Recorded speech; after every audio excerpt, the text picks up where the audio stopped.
전국에 계신 수험생 여러분, 만나서 반갑습니다. 저는 전산회계 1급 강의를 맡게 될 전민혁 교수라고 합니다. 열심히 강의를 해서 여러분들의 합격을 제가 돕도록 할 테니까 여러분들은 저 믿고 따라오시면 될 것 같습니다.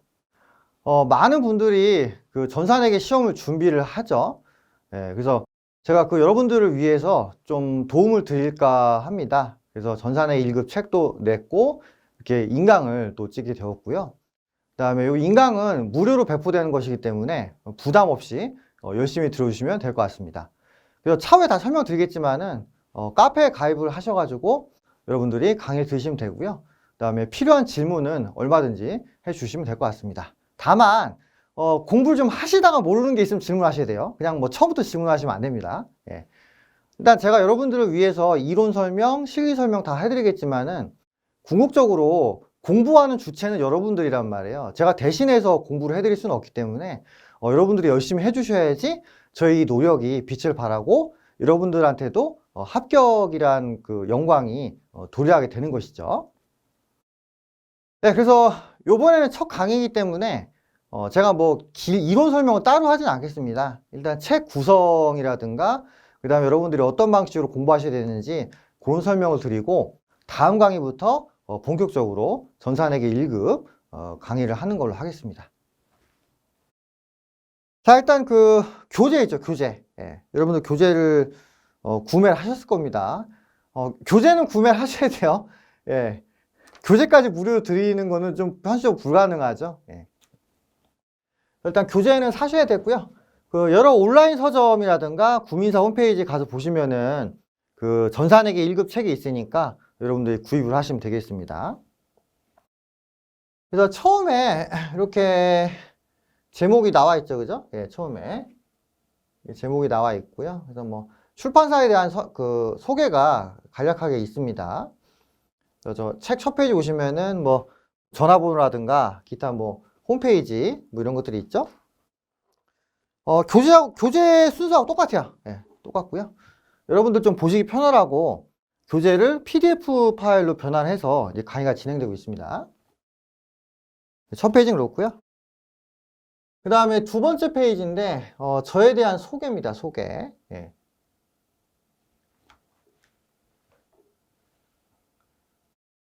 뭐 제가 일일이 설명을 드린 그렇고 일단 뭐 제가 어느 학교를 나왔고 그 다음에 전공이 무엇이며 어떤 활동을 하고 있는지에 대해서 책에 좀 써놨습니다. 그래서 여러분들 한번 읽어보시고요. 아, 이런 사람이구나 정도는 이해를 해주시면 되겠죠. 그러니까 여러분들이 제 강의를 듣는데 강의하는 사람의 어떤 이력이 뭔지 모르면은 이것도 좀 이상하잖아요. 그죠? 그래서 어느 책이든지 간에 통상적으로 그 저자 또는 강사 이력이 책에 있습니다.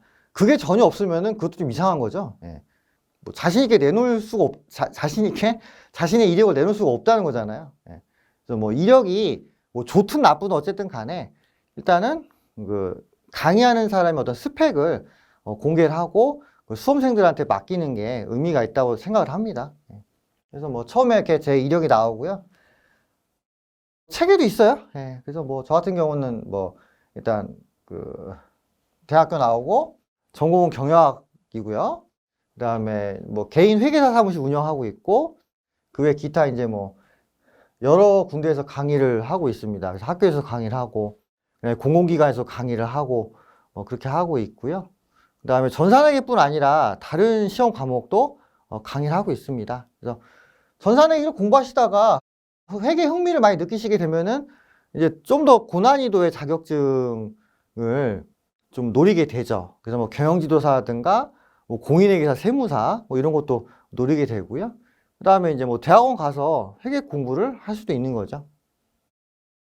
그래서 뭐 제 자랑은 아니지만 그 제가 가르친 분들 중에 이제 세무사나 뭐 경영지도사 이쪽으로 이제 시험 공부해서 합격하신 분들도 있고 그 다음에 대학원 가서 박사학위 따신 분도 있고 많습니다. 그래서 회계를 공부를 하면은 세상을 보는 눈이 넓어지고요. 그 다음에 많은 지식이 쌓이게 됩니다. 그래서 이게 처음에는 재미없는 것 같고요. 그리고 한간에도 회계가 좀 재미없다는 어떤 편견들이 좀 많아요. 근데 공부하다 보시면 나름 재미있다는 걸 느끼실 수 있고요. 그리고 회계 공부 많이 하면은 뭔가 세상을 보는 눈도 넓어지고 또 그 주변 지식들도 많아지기 때문에 그 삶을 살아가는 데 있어서 도움이 된다고 저는 생각합니다. 제가 이거 가지고 지금 밥 먹고 산 지가 꽤 됐어요. 거의 한 20년 가까이 됐거든요. 예. 뭐 사실 재미있다라고 과감하게 얘기할 수 없지만은 이게 삶에 도움이 된다는 분명히 얘기 드릴 수 있어요. 예. 저도 회 공부할 때 처음에 재미없었거든요. 네, 하다 보니까 뭐 할만해. 이게 또 삶에 도움이 많이 된다는 걸 느꼈습니다. 그래서 뭐 제가 개그맨이나 뭐 영화 배우는 아니잖아요. 그래서 여러분들한테 재미는 드리지 못하지만은 일단은 그 삶에 필요한 지식을 전수해드리고, 그리고 여러분들이 만약 학생이시거나 그다음에 뭐 직장을 다니시는데 좀 더 스펙을 올리고 싶다, 그럼 제가 그 부분에 대해서는 확실하게 도움을 드리도록 하겠습니다. 자, 이렇게 해서 뭐 제 소개 간략히 했고요. 일단 읽어보세요. 예, 책에도 있으니까. 그리고 이제 뭐 저희 구민사에서 제 책을 좀 내주고 뭐 수고 좀 해주셨다, 뭐 이런 내용들이 있죠. 예. 넘어가겠습니다.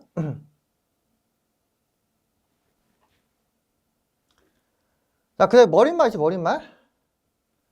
그래서 뭐 여러분들의 뭐 합격을 기원합니다 붙어 있고, 회계가 어렵지 않다 이런 내용이 있죠. 그리고 나서 이제 뭐 제 책의 특성에 대해서 좀 설명을 드렸는데, 일단 회계라는 거는요, 기업의 활동을 정리한 체계입니다. 따라서 회계를 학습하기 전에 그 기업의 거래란 무엇인가, 기업은 어떤 활동을 하는가, 이걸 알아야 됩니다. 근데 이걸 아느냐 모르냐에 따라서 회계에 대한 이해도가 상당히 차이가 나요. 예. 많은 회계책들에 보면은 이 내용은 없어요. 그럴 수밖에 없는 게, 회계는 그냥 회계다, 대부분 다 이런 마인드로 이렇게 회계 강의가 이루어지고 회계책이 쓰여진단 말이에요. 그래서 보통 회계책을 펴보면은 뭐 계정 나와 있고 분기 어떻게 하고 뭐 이렇게 돼 있거든요. 대부분 다 그래요. 근데 이제 근데 이제 회계를 하기 위한 그 전제 조건, 그죠? 기업이 있어야겠죠? 그 기업이란 무엇인가에 대해서는 그 회계책에 잘 없습니다. 거의 없을 거예요. 예. 기업이란 무엇인가는 사실 경영학 일반론적인 내용이지 회계학적 내용은 아니거든요. 예. 근데 이제 제가 책을 집필하면서 좀 생각을 많이 해봤습니다. 기업의 활동이 뭔지를 알아야 회계 공부하기가 쉬울 텐데, 여지껏 뭐 웬만한 책엔 잘 없단 말이죠. 예. 틀린 건 아니에요. 일반적으로 그렇다는, 일반적으로. 그래서 저는 좀 일반적인 걸 뛰어넘어서 기업이란 무엇인가에 대해서 좀 더 이야기를 드리고자 한다는 거죠. 예.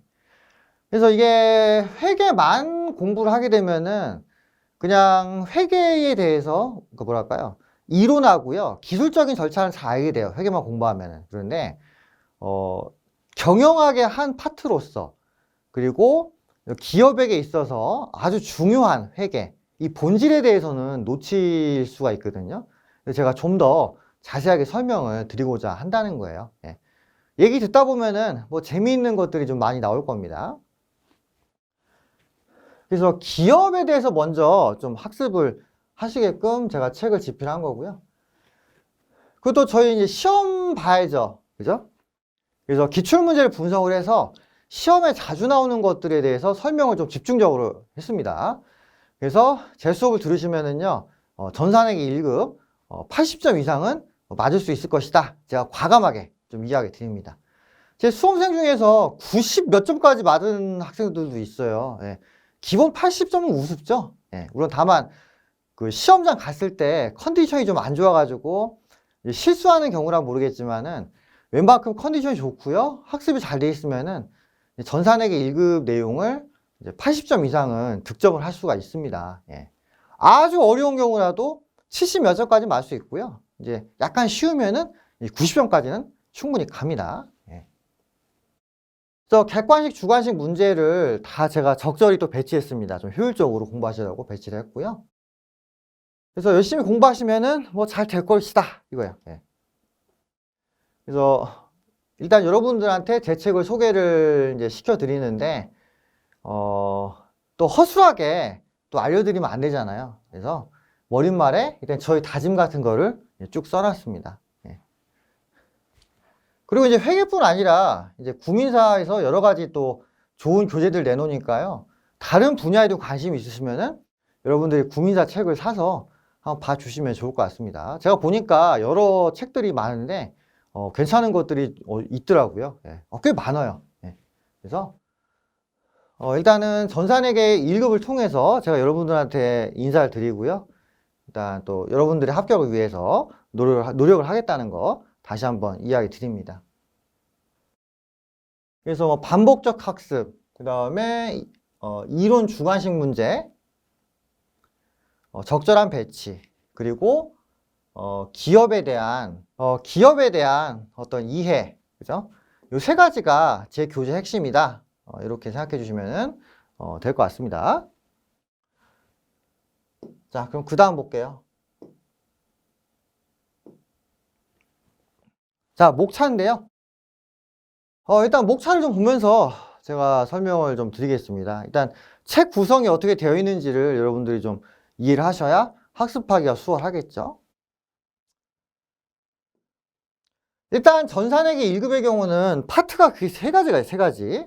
그래서 일단 회계원리 파트가 있고요. 일단 회계원리 파트가 있고, 잠깐만요. 빨간색이니까 검은색으로 바꾸겠습니다.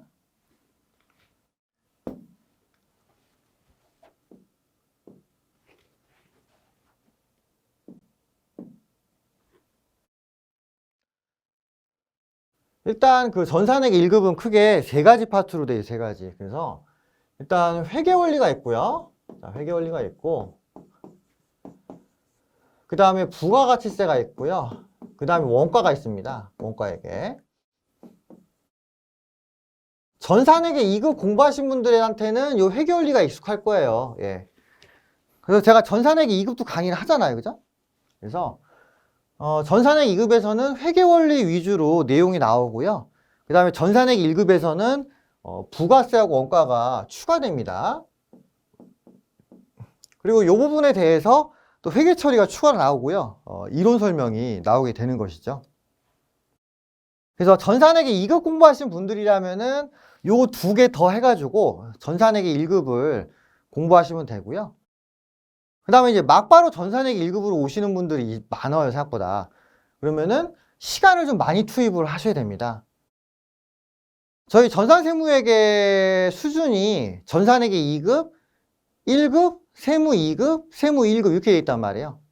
전산회계 2급은 매우 기초적인 거고, 전산회계 1급은 난이도가 한 중 정도, 그리고 전산세무 2급은 난이도가 중상, 세무 1급은 난이도가 상 이렇게 되어 있단 말이에요. 그래서 일단 난이도가 한 중 정도 되는 걸 학습을 하시는데 전산회계 2급을 좀 귀찮아 하셔서 전산회계 1급 학습하시는 분들도 좀 있고요. 그 다음에 이제 어차피 좀 시간을 더 들여야 되니까 그냥 한 번에 전산회계 1급 하지 이런 경우들도 많습니다. 근데 제가 추천해 드리기로는 좀 시간이 걸리더라도 전산회계 2급부터 하시는 게 좋다고 좀 봐요. 예, 그냥 전산회계 1급부터 바로 하다가 소위 주화인마의 상태에 빠지신 분들 제가 많이 봤거든요. 근데 또 전산회계 2급부터 하려고 하니까 시간이 좀 많이 걸린단 말이에요.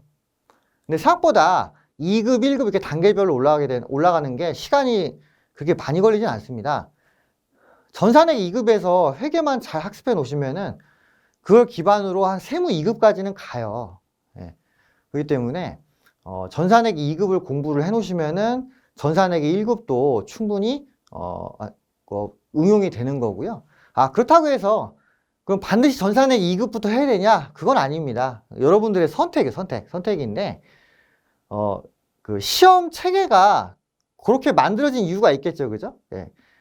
그래서 여러분들이 일단 상황을 좀 생각해 보시고 좀 귀찮다 이거야. 전산회계 2급 하기가 귀찮아.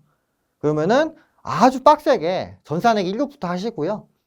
나는 그렇게 좀 빡세게 하기 힘드니까 그냥 2급부터 차근차근 갈래. 그러면은 전산회계 2급부터 제 교재를 사가지고 강의를 들으세요. 전산회계 2급 강의도 있잖아요, 그죠? 네. 그러니까 뭐가 좋다 나쁘다라고 말씀을 드릴 수는 없어요. 다만 장단점이 있기 때문에 여러분들이 취사 선택을 하시면 돼요. 네. 네, 그렇고요. 그래서 일단은 파트가 세 가지로 되어 있고 요거와 연관해 가지고 이제 실기 파트가 있습니다. 전산회계 1급의 경우에는 그 부계 입력할 때 일반 전표하고 메인 매출 전표 이렇게 나뉘거든요. 전산회계 2급에서는 그냥 일반 전표만 있었잖아요. 예. 요 부가세 때문에, 부가세. 요 부가세 때문에 그 메인 매출 전표 입력 칸이 따로 있는데요. 근데 메인 매출 전표 입력할 때도 회계에 나오는 내용을 그대로 이용을 하니까 여러분들이 크게 부담 가지실 필요는 없다 이거죠. 예. 그래서 일단 1호목차는 세 가지로 나눠져 있는데 제가 천천히 한번 보여드릴게요. 처음에 회계 정의 및 기초 이론이 있죠. 여기서 이제 기업이란 무엇인가에 대해서 설명을 드릴 거고요. 그리고 뒤에 보시면은 기업의 활동별로 회계 처리가 나눠져 있습니다. 사실 이런 식으로 설명을 해놓은 책은 거의 없어요. 예. 근데 실무에서는 오히려 활동별로 기록을 하고 활동별로 회계 감사를 하는 경우가 많습니다. 예. 왜냐면은 기업의 활동을 이해를 해야 회계 처리가 가능하기 때문에 그래요. 그리고 이제 활동별로 자주 쓰이는 계정이 좀 정해져 있거든요. 그러다 보니까 활동별로 그 회계 처리 이해하시는 것이 훨씬 좋습니다. 오히려 이제 회계 감사할 때는 그 기업의 활동별로 감사하고 의견 내는 게 보편화되어 있어요. 근데 아쉽게도 많은 회계책에 보면은 그냥 계정별로 나열되어 있어요. 그래서 뭐 현금 및 현금성 자산, 매출 채권, 선수 구매가지고 계정이 막 다 흩어져 있다고. 예. 근데 그렇게 보면은요, 마치 전화번호부를 그냥 가나다 순으로 암기한 느낌이 있단 말이에요. 물론 그게 틀렸다는 건 아닙니다. 뭐 어떻게 공부하든 간에 공부를 잘 하면 좋은데, 예, 제가 생각해 보기에는 그렇다는 거예요. 예. 제가 오랫동안 회계를 공부해 본 바로는 그냥 계정을 외우는 것보다 그 계정의 토대가 되는 그 기업의 활동을 이해하는 게 더 좋을 것이다. 저는 이렇게 생각을 한 거죠. 여기에 대해서는 이견이 있기 때문에 뭐가 맞다 틀리다고 얘기를 할 수는 없어요. 근데 이제 그동안 드러난 사실에 따르면 대부분의 회계책은 그냥 계정별로 서술되어 있다는 거고요. 제가 저술한 책은 이제 기업의 활동을 분석을 해서 거기에 맞게 이제 회계처를 설명을 하고 있다는 거죠. 예. 뭐가 맞는지 틀린지는 알 수가 없어요. 이제 시험 합격이 잘 되냐, 그 다음에 회계 흥미를 느끼느냐, 이제 그런 걸로 결판이 나겠죠. 예. 그래서 회계 원리가 파트 1인데요. 그래서 처음에 이제 회계 정의라든가 기초 이론에 대해서 설명을 드립니다. 그리고 나서 이제 매출과 매입에 대해서 설명을 드리는데요. 기업의 활동 중에 제일 중요한 게 매출과 매입입니다. 예. 매출 매입이라는 거는 물건을 사고 파는 활동을 얘기를 하죠. 예. 기업이 돈을 벌려면은 물건을 싸게 사가지고 비싸게 팔아야 돼요. 그게 어떻게 보면 장사의 기본 원칙이죠. 그래서 그 기본 원칙에 대해서 설명을 드리는 거고요. 그래서 그 기본 원칙을 통해서 어떤 결론이 도출하는가, 이제 그걸 보자는 겁니다. 그 다음에 채권 채무 관리. 물건을 사고 팔다 보면 신용거래를 하게 되거든요. 그럼 그때 회계 처리가 어떻게 될 것이냐, 그걸 보는 거고요. 그 다음에 파트 4. 재고 관리. 물건을 사면은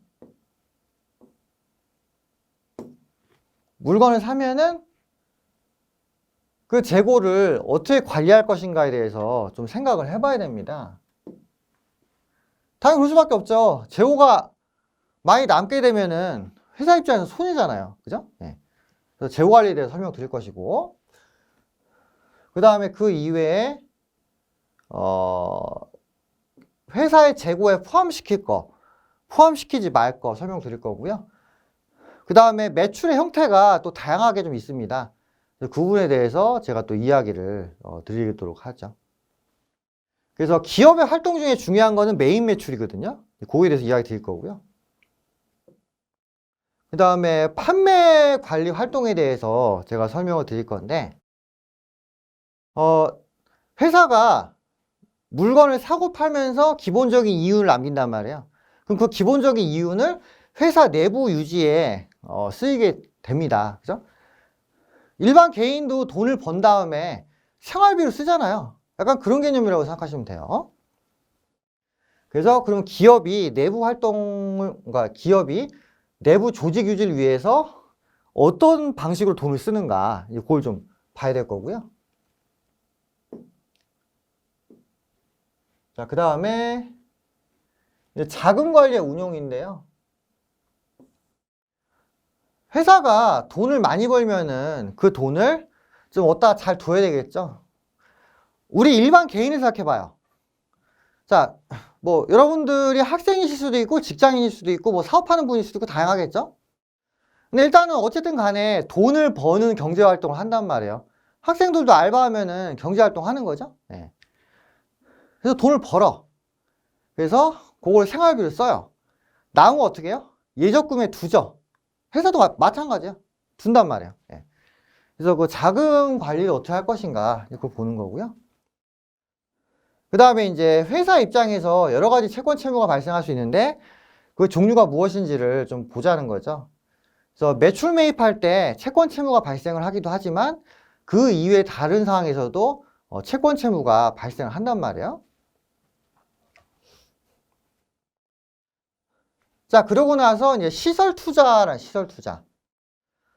회사가 돈을 많이 벌면 투자를 하고 싶어 합니다. 일반 개인도 그렇죠. 돈 많이 벌면은 주식이나 채권, 부동산 이런 데 투자하잖아요. 똑같아요. 예. 그래서 회사가 시설 투자를 한다. 시설 투자. 시설 투자를 하는 거고요. 그래서 시설 투자를 할 때 어떤 회계 처리가 필요한가 이제 그런 걸 보겠습니다. 자, 그 다음에 이제 기술 투자라는 기술 투자. 뭐 일반 개인은 뭐 기술 투자 이런 개념 별로 없는데 있겠구나. 사람으로 치면은 자격증 따는 거야, 자격증. 뭐 예를 들어서 뭐 의사, 변호사, 공인회계사 뭐 이런 전문직 자격증을 따잖아요.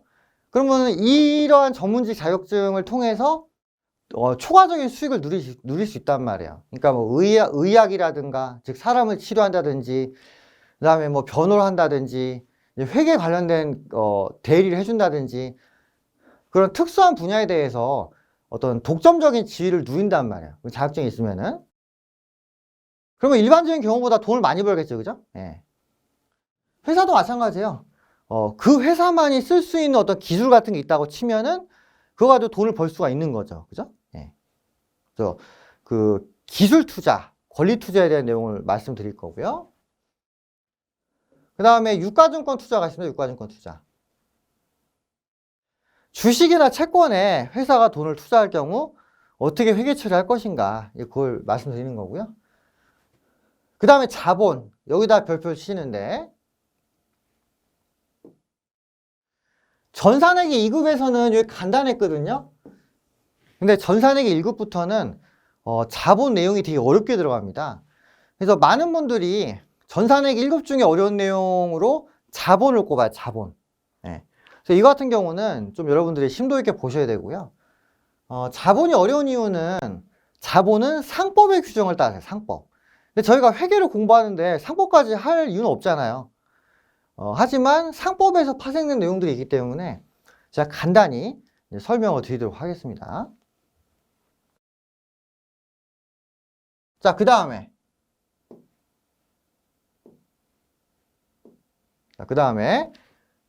외화거래가 있는데요. 저희 전산액 1급에서 외화거래라는 게 있습니다. 이건 전산액 2급에 없는 내용인데요.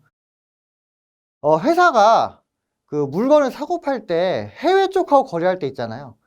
해외 쪽하고 거래하면은 우리나라 돈 안 쓰죠. 달러나 유로 국제적으로 통용되는 그 화폐를 쓴단 말이에요.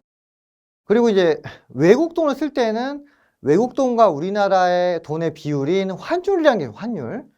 그래서 환율이 변할 때 어떻게 회계 처리할 것인가 이제 그걸 본다는 거예요. 그리고 결산. 이런저런 회계 처리를 기준에 하고요.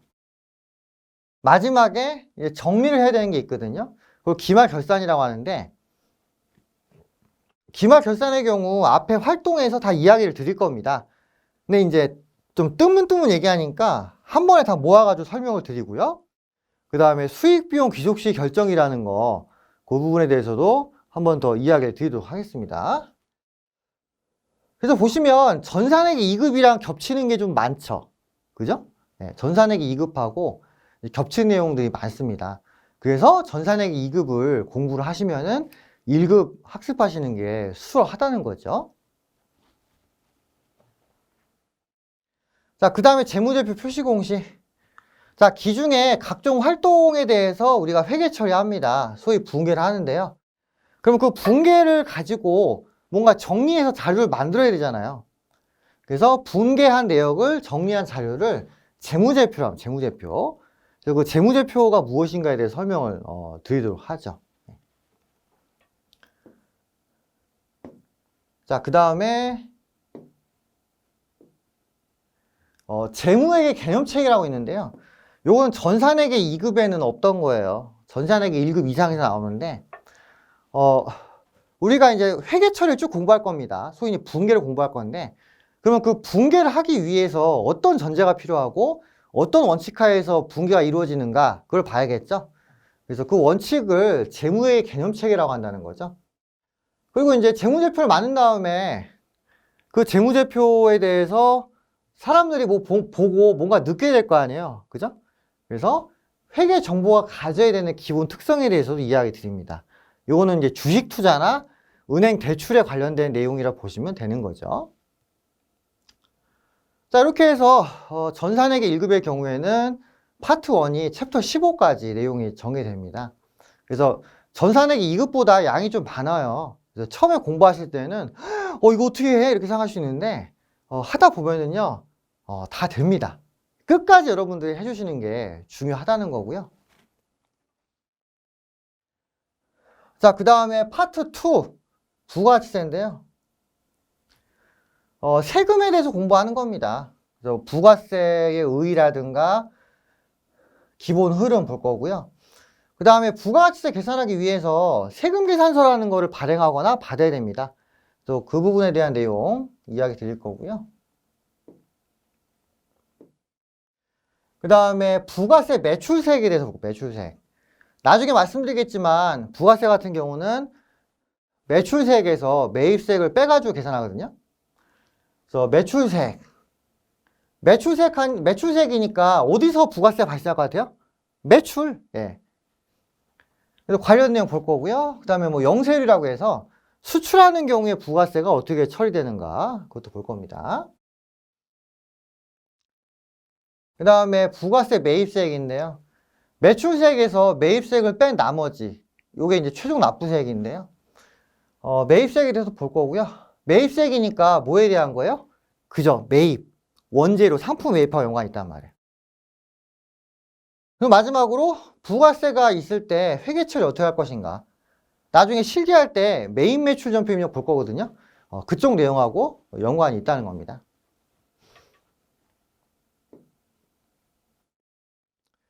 자, 그 다음에 원가회계인데요. 이것도 전산회계 1급에서 처음 나오는 거죠.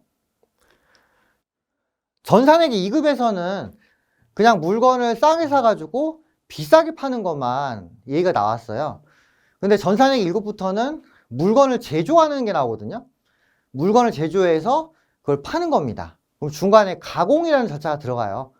그래서 그 가공에 대해서 저희가 저희가 이제 볼 거고요. 제가 이야기 드리는 걸로 하겠습니다. 그래서 이제 원가회계 같은 경우는 일반 재무회계하고 좀 흐름이 다른 게 있으니까 여러분들이 주의해서 보시고요. 그 다음에 보조분 배분. 그러니까 제조와 연관이 없는 원가를 어떻게 제조원가로 배분하느냐 뭐 이거인데요. 나중에 보시면 돼요. 예. 그리고 원가 계산의 대표적인 케이스로 개별원가하고 종합원가가 있거든요. 이거 나중에 한번 여러분들이 차차 보시면 되겠습니다. 여기서 좀 어려워하시는데요. 그냥 어렵지 않아요. 연습 좀 해보시면은 좀 이렇게 쉬운 거 위주로 이렇게 나옵니다. 예. 그럼 마지막으로 이제 객관식 모의고사 있고요. 그 다음에 이제 실기인데요. 이제 프로그램 설치하는 거, 그 다음에 회사 등록, 재무제표 입력 등등등 이렇게 있습니다. 요거는 여러분들이 이론을 공부한 다음에 하셔야 돼요. 이거는 바로 하기가 좀 어렵고요. 다만 전산회계 2급을 학습하신 분들의 경우에는 이게 익숙할 겁니다. 전산회계 1급 실습은요, 전산회계 2급 실습하고 거의 한 3분의 2는 비슷해요. 예.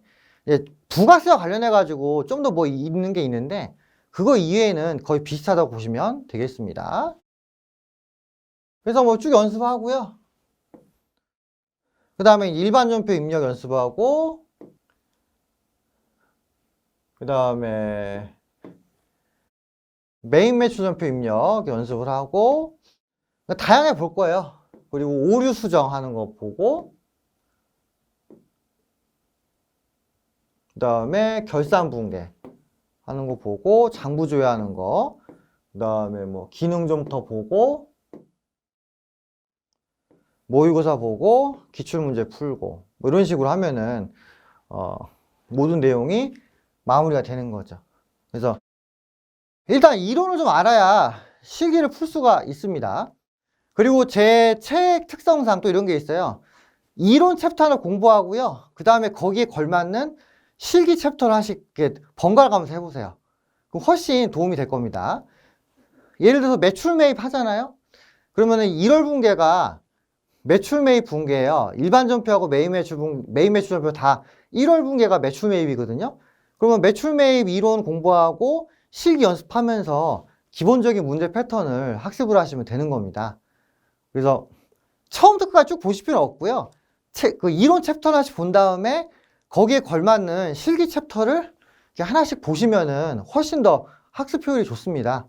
물론 처음부터 쭉 보셔도 상관은 없어요. 예, 그 여러분들이 좀 한번 공부해 보시다가 적절한 거를 좀 취사 선택을 하시면 되겠습니다.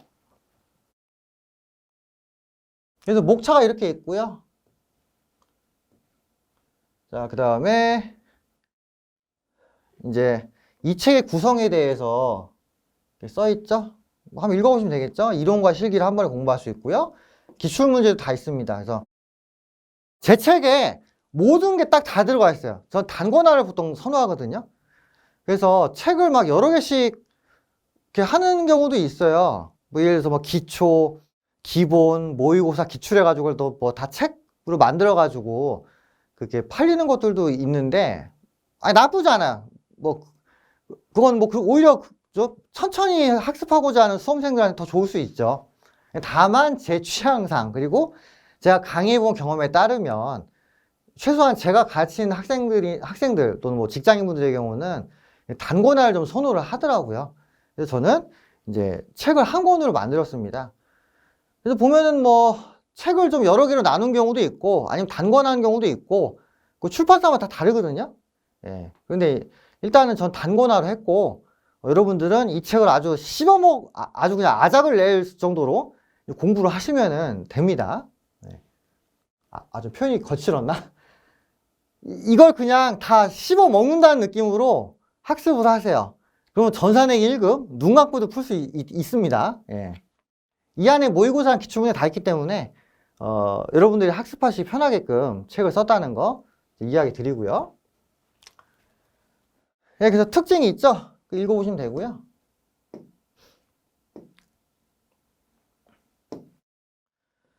그리고 뭐 기출문제 제가 실어놨고 그 다음에 이제 제가 강의를 또 하고요. 무료 강의잖아요. 이거 무료 강의. 무료 강의 하는 데가 있어. 제가 유일하게 무료 강의라고는 얘기를 못 드리겠고요. 뭐 유료 강의 하는 데가 좀 있어요. 있고 그리고 이제 저도 이제 여러분들에게 좀 편의를 제공을 드리고자 이제 무료로 강의를 촬영을 하게 되는 겁니다. 여러분들은 책 사가지고요. 열심히 공부하세요. 예. 이렇게까지 하는데도 떨어지면은 제가 어떻게 해드릴 수가 없어. 그것까지는. 예.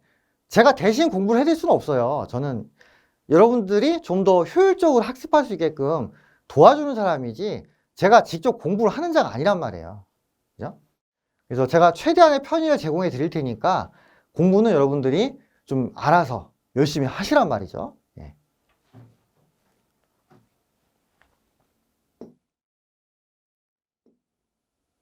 자, 그 다음에 이제 전산회계 1급 개요인데요. 사실 이거 간단히 한번 읽어보셔도 돼요. 어차피 뭐 한국세무사 홈페이지에 매년 올라오는 거니까 보시면 되고요.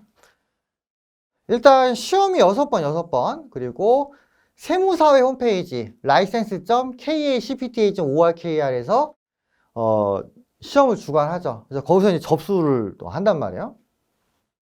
그 시험 날짜가 있는데 요거는 뭐 조금씩 바뀌어요. 그래서 제가 책에다가 이제 참고하시라고 시험 날짜를 적어 놓긴 했는데 상황에 따라서 이게 조금씩 변경이 있을 수 있다는 거는 좀 감안하셔야 됩니다. 이게 100% 딱 정해져 있는 건 아니더라고요. 가끔 가다가 뭐 어떤 사정이 생기면은 날짜가 약간 밀리거나 그런 경우도 있더라고요. 예, 그런 부분이 있고. 그 다음에 이제 합격 점수는 100점 만점에 70점 이상입니다. 그래서 이게 어려워요. 일반적으로는 보통 60점 이상이던데 전산에게는 70점 이상입니다. 참고로 합격률은요, 대략 30%에서 35% 정도 돼요. 예, 제가 나름 여러 군데를 통해서 확인해 본 결과 전산회계 1급 합격이 대략 30%에서 35%입니다. 좀 쉬우면 한 40%까지도 가는데요. 보통 요 선에서 논다고 보시면 돼요. 그러면은 3분의 2는 떨어진다는 거잖아요. 근데 제가 보니까 문제가 엄청 어렵지는 않아요. 일반적으로 보면 학습을 잘 안 해.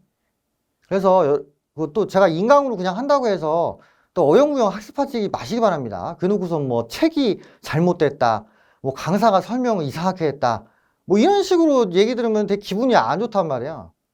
공부 열심히 하면요, 이게 100% 이거는. 예. 제가 가르친 학생들만 못해도 몇천 명 이상은 돼요.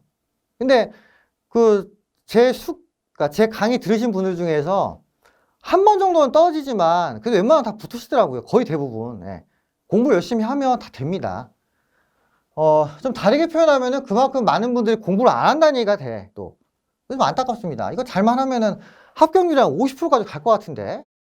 모르겠어요. 뭐 부가세, 원가 이런 것 때문에 좀 힘들어서 그런지 모르겠지만 하여튼 제가 봤을 때는 공부를 생각보다 안 하시는 것 같아요. 그죠? 그러니까 예를 들어서 한 전산회계 1급 합격하는데 공부량이 100이라고 치면은 한 70, 80까지 하다가 안 하시더라고요. 그럼 애매하게 떨어져요. 애매하게. 한 110, 120 정도 공부를 해야지 합격권에 들어온단 말이에요. 아시겠죠? 예. 공부 열심히 하시기 바랍니다. 예. 공부 안 해놓고서 떨어진 다음에 악플 달면은 좀 힘 빠져. 예. 그것도 그렇고요. 여러분들도 기분이 안 좋잖아요. 열심히 하시란 말. 그리고 뭐 K랩 쓴다고 했는데 실기는 그 실기 강의했을 때 제가 또 얘기 드리니까 그때 가서 보시고요. 그 다음에 이론 시험 30%, 실무 시험 70%. 그러니까 100점 만점에 70점, 30점이라는 거고요. 실기는 나중에 하면서 보시면 돼요. 이제 저희가 이제 처음에 할 거는 이론 시험에 대한 겁니다. 그리고 실기도 이론을 바탕으로 하니까, 그러니까 이론 그 자체하고요. 실기를 하기 위한 베이스를 공부한다. 이렇게 보시면 되겠죠. 그리고 합격하면은 여러 가지 뭐 좋은 점들이 있다고 합니다. 요거는 세무사 홈페이지 가서 보시면 돼요. 자, 그 다음에 시험 범위인데요. 객관식은 15문제 나옵니다. 2점이면 30점이죠. 그래서 이론 30점이고요. 회계월 8개, 원가 4개, 부가세 세무당인데요. 여기서 10개는 맞춰야 돼요. 10개. 10개는 맞춰야 됩니다. 3분의 2는 맞춰야 70점 이상은 나온다는 겁니다. 그래서 목표를 이렇게 잡을게요.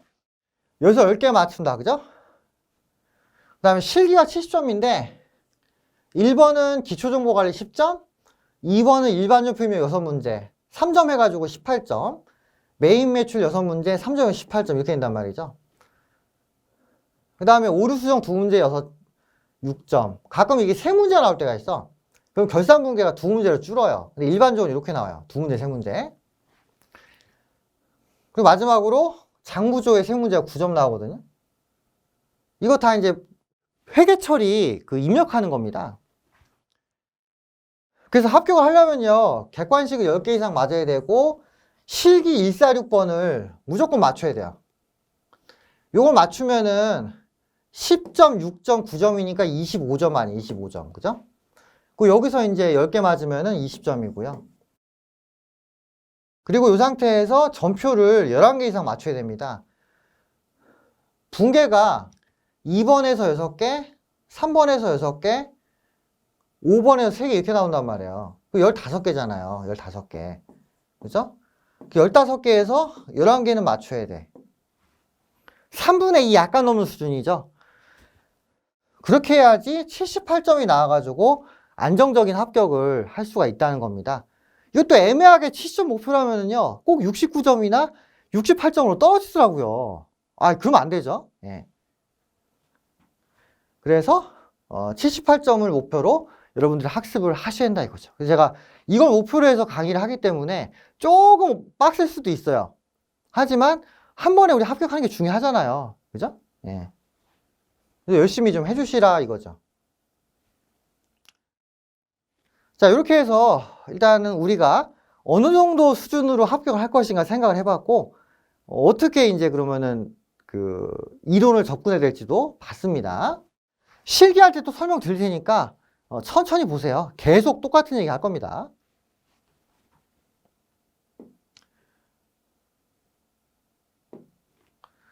자, 그리고 마지막으로 이제 NCS에 대한 거 얘기할 텐데요. 요새 이제 NCS가 화두죠. 이게 뭐 교육 표준, 뭐 국가 교육 표준 뭐 이런 건데요.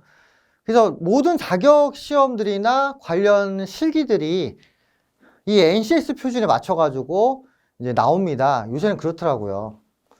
그래서 일단 국가 교육 표준에 관련된 제 책의 내용이 다음과 같다는 걸 보여드리는 거죠. 그래서 회계상 거래 인식하고 전표 작성하고 그 다음에 결산하고요. 예, 회계에 대한 걸 이렇게 본다는 거죠. 그래서 이제 그 제 수업 내용을 들으시면은 그 NCS와 관련된 표준도 이수를 하실 수가 있게 되는 겁니다. 아, 물론 제 수업 자체가 무슨 인증은 아닌데 차후에 NCS 과정을 밟으실 때 도움이 된다는 얘기예요. 예. 자, 그리고 이제 회계에 대해서 쭉 뭐 이렇게 한다고 돼 있죠. 예. 요새는 그 2년제 대학에서도 NCS 표준에 대해서 많이 얘기가 되고요. 커리큘럼도 다 그쪽으로 맞추더라고요. 저도 이제 그 2년제 학교에서 많이 강의를 한단 말이에요. 그래서 맨날 보면 뭐 NCS에 맞춰가지고 수업을 해달라 이렇게 학교 측에서 얘기가 오거든요. 예. 그래서 NCS 과정과 뭐 연관이 있다라는 거 이렇게 설명을 드리는 거고요. 자, 그 다음에 이제 부가세 신고에 관련해서도 뭐 있고, 그죠? 그리고 뭐 원가에 대해서도 이렇게 있다 이겁니다. 예. 그래서 이거는 여러분들 한번 읽어보세요. 이거 보시고요. 예, 이렇게 해서 일단은 제 교재에 대한 소개, 그리고 전산회계 1급 강의가 어떻게 될 것인가, 그죠? 목차 순서도 할 겁니다. 예. 그거 다 설명을 드렸어요. 그래서 이제, 일단은 뭐 첫 강의부터 막 이론을 설명하기 그러니까 제 책에 대한 소개, 저에 대한 소개를 이렇게 전반적으로 한 거고요. 그래서 여러분들, 이 다음 강의부터는 이제 열심히 공부를 하셔야 됩니다. 그 얘기 먼저 드리고요. 그 다음에 이제 궁금하신 거 있으면은 구민사 홈페이지 아니면 저희 카페, 네이버 카페에다 하는 게 낫겠다. 네이버 카페에다가 질문을 달아주세요. 그럼 제가 최대한 빠른 시일 내에 답변을 해드리는 걸로 하겠습니다. 예, 그래서 여러분들 이제 공부하실 준비 됐죠? 예. 그래서 다음 시간부터는 이제 회계의 어떤 정의라든가 그리고 회계가 가진 특성 그리고 회계 처리의 원리가 무엇인가 그 부분에 대해서 이제 이야기가 될 겁니다. 그래서 1장부터 여러분들이 천천히 학습을 하시다 보면은 실력이 많이 늘어 있다는 걸 아시게 될 거예요. 예. 그래서 저 믿고 따라오시고요. 그 다음에 여러분들 최선을 다해서 공부를 하셔야 됩니다. 아시겠죠? 예. 그럼 여기까지 하고 마치겠습니다. 다음 강의 때 뵙도록 하겠습니다.